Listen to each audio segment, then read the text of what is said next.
Hello, I'm Adriana Martinez Mendivelsen. I'm a student of a bachelor degree in English as a foreign language at the University UNAT.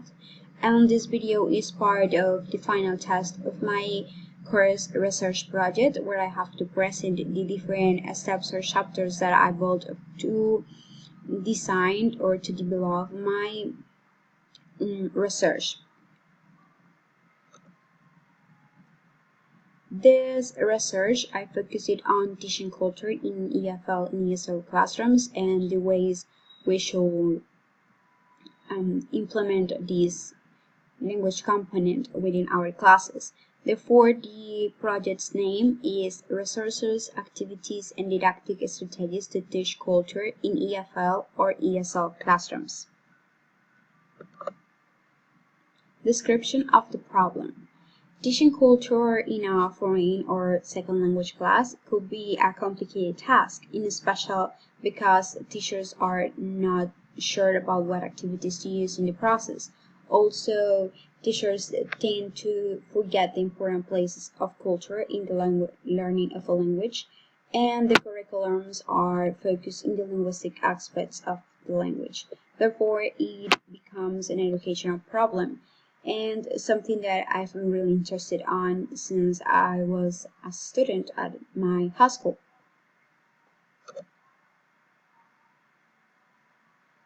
Now we have the objectives of the project. I present here just 3 of the general objectives, but of course there are other ones which explains better the purpose of this research. So those are to show educational resources that facilitate the teaching of culture within EFL or ESL classroom, to improve the teaching learning process of English language, becoming it in something motivational and attractive, and to enhance the English communicative skills in the students. Now we have the literature review, which presents the different background researches that I looked for in order to have an idea on how to base my research, and some previous analysis that some other people already made around the world.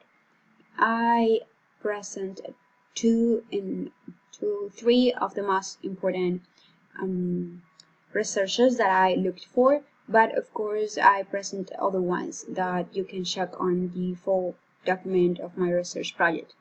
Those are, the first one is made by a teacher of the College of Beijing University in Beijing, China, who made a research about this topic in 2011. The academic paper titled Practical Techniques for Cultural-Based Language Teaching in the EFL Classroom, and it shows a study focused in the cultural-based language teaching issue and some practical techniques for teaching culture in the EFL classroom that they have identified as effective and successful, as well as tips that can help to make the teaching process a better experience for both teachers and students. Also, there's another research made in New Zealand by the Master Joan Marie with the University of Otago, Dunedin, which shows an investigation in New Zealand for primary school. The investigation is called Culture in the Classroom of ESL Learners, a case study of how culture is represented in the lessons of children at a New Zealand mainstream primary school. The research showed that teachers understand the value of teaching culture, but not apply enough methodologies and techniques to teach cultural and intercultural knowledge in ESL classrooms. There's also another research which is made in Mexico, and it analyzes and shows another aspects of the issue. The academic paper is called Teaching Culture in EFL Classrooms in Mexico, Current Practice and Pedagogical Recommendations. It presents how culture is understood and taught in Mexican classrooms, as well as provides some pedagogical suggestions on how to incorporate teaching of culture in ELT in a better way. It also recommends activities, tools, and ideas that can be used by language teachers to engage students in a deeper dialogue about the importance of learning culture and about how it should be incorporated in ELT in Mexico. Of course, all this information is not just useful for people in China, New Zealand, or Mexico.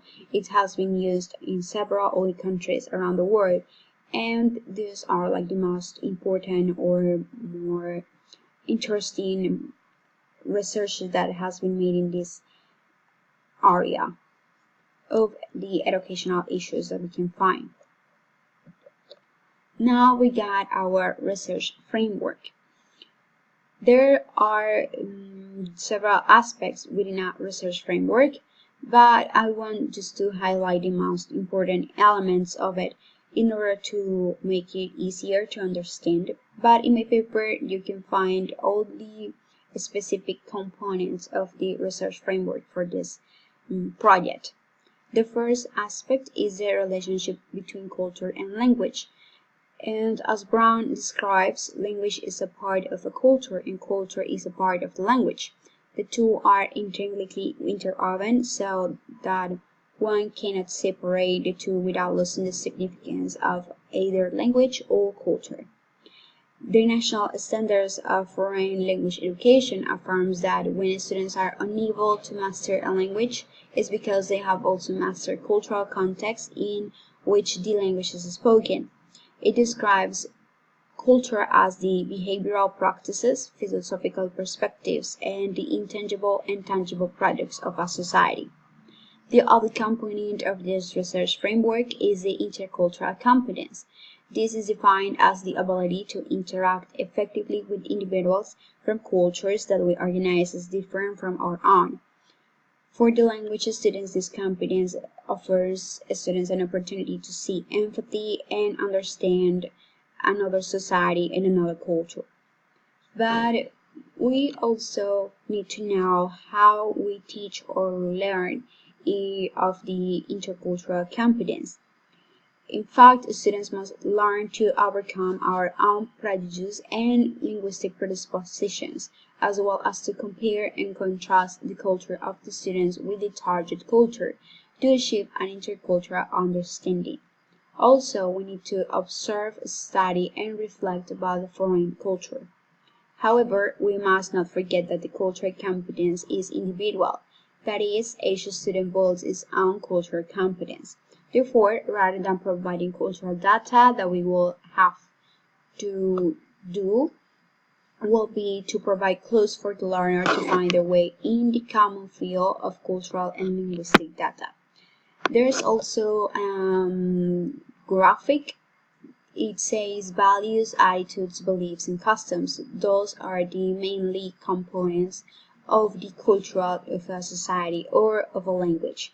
In fact, a culture in language learning is conceived as a set of perspectives, products, language background, and practices, and all of them interact together in order to build the culture of a language.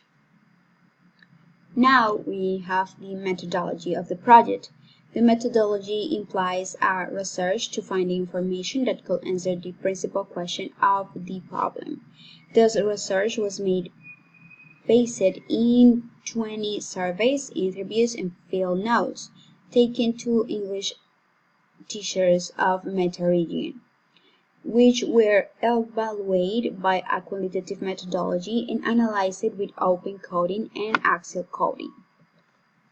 The results of the methodology showed that we need to reinforce the importance of teaching culture in EFL and ESL classes because the curriculum is more focused on the linguistic aspects of the language rather than the cultural component. Hence, we need to reinforce that element.